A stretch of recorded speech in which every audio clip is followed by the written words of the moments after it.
Welcome to Season 5 of Public Health on Call, a podcast from the Johns Hopkins Bloomberg School of Public Health. I'm Joshua Sharfstein, Vice Dean for Public Health Practice and Community Engagement and a former health commissioner here in Baltimore, Maryland. Our goal with this podcast is to bring scientific evidence and experience to shed light on critical health issues. If you have questions or ideas for us, please send an email to publichealthquestion@jhu.edu. That's publichealthquestion@jhu.edu for future podcast episodes. Hi, I'm Lindsay Smith Rogers, producer of Public Health on Call. Today, Stephanie Desmond talks to Tara Kirksell of the Johns Hopkins Center for Health Security and a former Olympian. They discuss the Beijing Olympics, which kick off this week, and how COVID-19 could cause a host of disruptions for these top athletes from around the world. Let's listen. Tara Kirksell, thanks so much for joining me. Thanks for having me. So I wanted to talk today about the Olympics, which, if you can believe it, is starting like this week. And they're going to be in Beijing in the middle of the pandemic. So talk to me about how this Olympics may be different from the one we just had 6 months ago in terms of COVID. Well, 6 months ago, the Tokyo Olympics did not have to deal with the Omicron variant. They were dealing with a less transmissible version of COVID-19.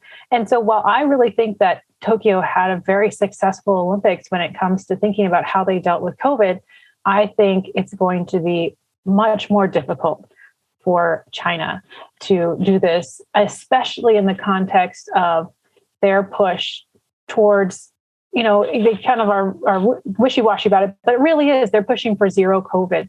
And that is going to be very difficult. They are going to see cases on arrival, and they're going to try to isolate those. The key is going to be, are they going to be able to prevent those cases from spreading anywhere else? And I think we'll have to see.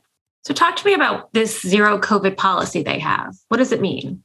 Well, so they've been moving around on if it's like absolutely zero COVID or if, they're going, how they're dealing with it. They've had all of these snap lockdowns where they really, if they find a case, they lock down and they try to find out what's going on and make sure no one else has it so no one else can spread it. And that has worked fairly well for them over the course of the pandemic. But that's cost them in that they have to have these quarantines on arrival, and they do a lot of work to prevent COVID from coming into their country. Now that they're hosting this huge international event, they are trying to do a huge bubble around it. But because the bubble's so big, I think it's going to be something where they really don't have a lot of margin for error. So how will you see this impacting the Olympics, do you think? Well, the Olympics, this is going to be, I think the experience of the athletes is going to be more along the lines of what was happening in Tokyo. There's going to be frequent testing. Some athletes will test positive and, will end up missing out. The thing that's going to be different for them is that, in Tokyo, the vaccine was doing a really good job preventing infection. And the vaccine still does a really great job. But some of those infections, we do have more breakthrough infections. The vaccine does a great job against severe disease and against hospitalization still, even with, the increase in number of breakthrough cases. But, for this population and the concern with China about having COVID spread, just being infected is still a really big problem for an athlete. Will there be sort of a lot of quarantining upon arrival, or how is that going to work? So they're testing on arrival, and I think that they're required to be vaccinated in order to prevent the quarantine. The quarantine is not a realistic option for an Olympic athlete. You have to be practicing, you have to be getting ready for your event. So sitting in a hotel room for 2 or more weeks is not, it just doesn't work for an Olympic athlete. So they're going to be tested, they're going to be vaccinated, and hopefully they'll, test negative on arrival and be able to go forward with their preparations. So even though athletes will have to be vaccinated to come to Beijing, they're coming from all over the world, right? So they don't all have the mRNA vaccines. They have different vaccines that are going to offer different levels of protection. Do you think that will become an issue? I think that is potentially an issue, but, at the end of the day, you've got to, I think that you have to accept what people sort of have access to. In the US, even though we mostly have the mRNA vaccine, there's a difference between someone who's just had their 2 doses and then someone who's been boosted recently, right? So there's, the fully vaccinated story is really nuanced and complicated. So it's hard to have an overall policy to incorporate each little nuance there. So I think they're just, I think they're going to go with what people have access to. And it will be sort of differing levels of protection. Is the fact that Beijing had been able to sort of control the spread of COVID in their very locked down way, does that mean that the population is eventually going to suffer if they have had less COVID in the community and their vaccines aren't as good? Well, so it depends on, what they're going to be doing next, right? The issue with the lockdown, the issue with trying to go with zero COVID is the question is always, and then what, right? What's the next step? There still is going to be very transmissible variants of COVID-19. They're going to have to think about how to deal with those going forward. The pandemic, I think COVID will never go away entirely. And I think places like Australia are kind of seeing how that goes. It really depends, I think, on your expectations and your capacity to sort of manage potentially hospitalized people. But, COVID is something I think that's going to be with us for the long run. And, I don't really know how China's going to deal with it in the long run, but certainly people have to be thinking about what's next. So they're creating this big bubble. Will people like volunteers and bus drivers and such, will they also be kind of in this bubble, or will they go home every night to potentially spread COVID? Well, that's a big question. And I think probably someone in China has the answer to that, but I don't. The bubble will include many volunteers. And I think that the goal is to have as few people as possible going in and out of the bubble. But if you just think about people in the bubble need food. So food, like delivery truck drivers are going to have to be going in and out of the bubble. There are people, are the bus drivers for the venue, are they all going to be part of the bubble? What about if you need to repair a bus that's broken down? So, there's all these things. It cannot be a true sealed bubble. But, I think that China is doing a lot to try to make it so that there are as few as possible interactions in and out of the bubble. I think, they've also started to think about what kind of fans they're going to be having, who they're having there as fans, putting a few limitations on that, but for sure, athletes, coaches, people who are coming into the country to compete in the games are going to be very solidly in that bubble. The edges are what's kind of gray. And that's, I think, where we're going to actually see if this is successful or not.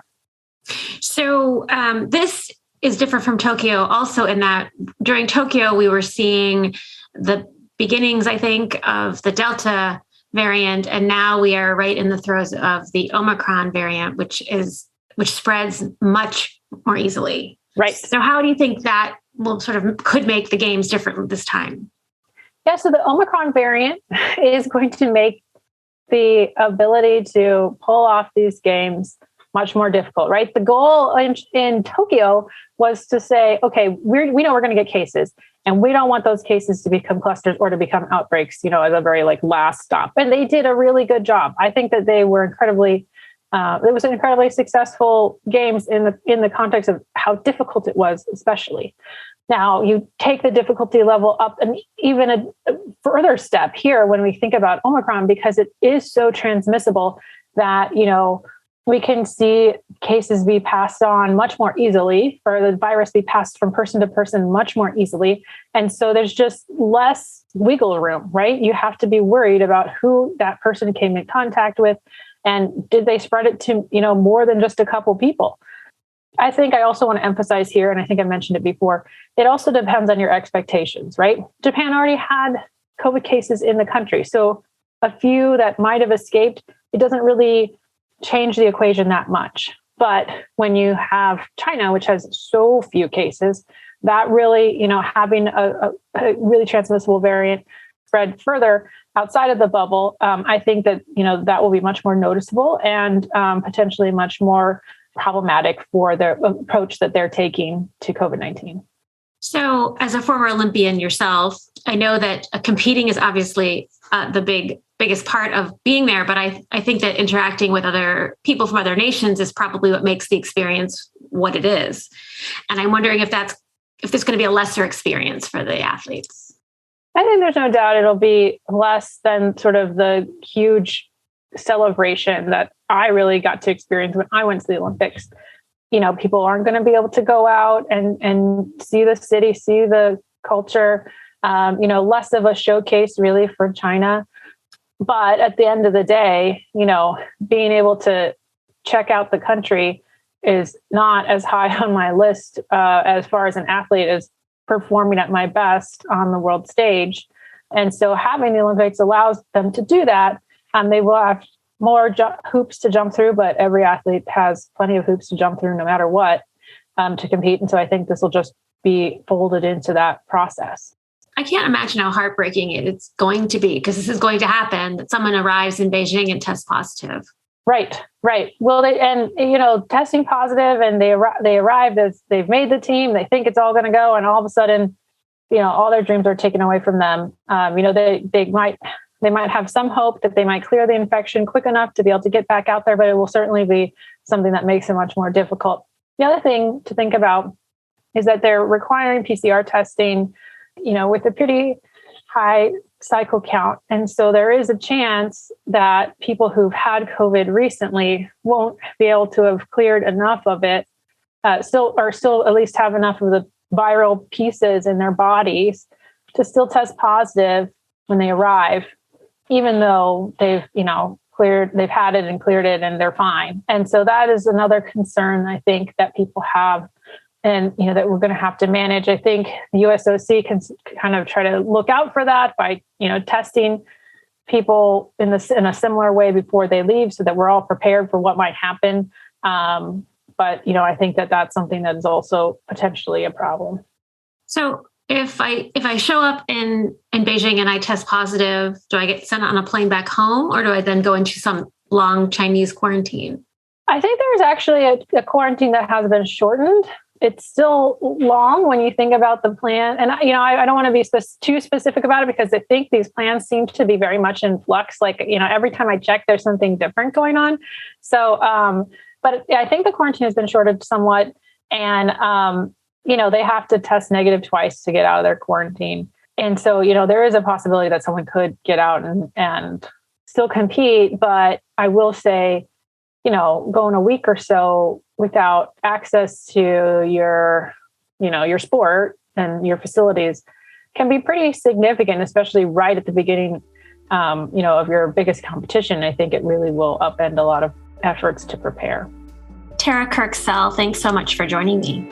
Thanks for having me here. Public Health On Call is produced by Joshua Sharfstein, Lindsay Smith Rogers, and Stephanie Desmond. Audio production by Niall Owen McClusker, Matthew Martin, Spencer Greer, and Holly Cardinale, with support from Chip Hickey. Distribution by Nick Moran. Production support from Catherine Ricardo. Social media support from Grace Holz Fernandez. Thank you for listening.